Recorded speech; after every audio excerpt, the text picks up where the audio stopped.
elle ne souhaite rien cacher à ses fans.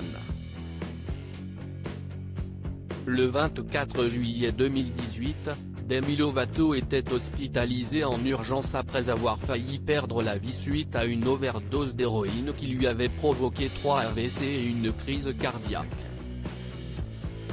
Si la chanteuse a eu très peur, si est-il lors d'un entretien accordé au magazine Glamour qu'elle a révélé qu'elle n'avait pas arrêté de consommer de la marijuana et de l'alcool. Selon elle, l'équilibre l'a aidée à progresser avec son trouble de l'alimentation.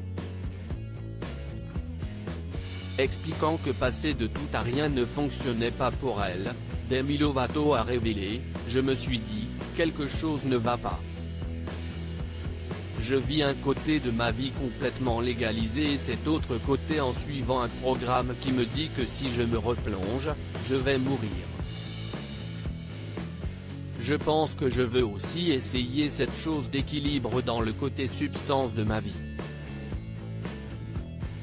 Si la star consomme toujours de l'alcool et de la drogue, son équipe est très préoccupée par son choix, mais a fini par l'accepter. »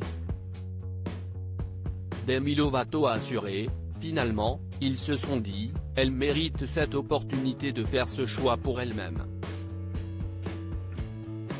Alors je l'ai fait. Une solution universelle ne fonctionne pas pour tout le monde. Ce que j'encourage les gens à faire, c'est de faire des choix pour eux-mêmes. L'autonomie, pour moi, c'est ce qui a changé ma vie.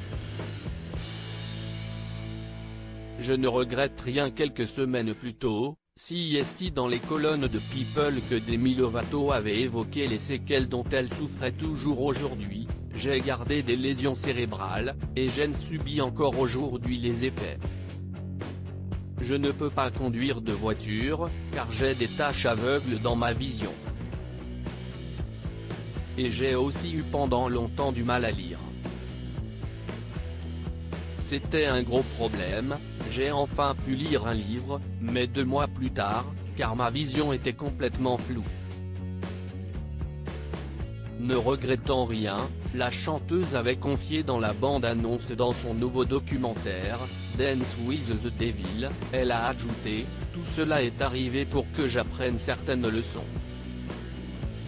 Ce fut un voyage douloureux et quand je regarde en arrière, je suis parfois triste en repensant à la douleur que j'ai dû endurer pour surmonter ça, mais je ne regrette rien. »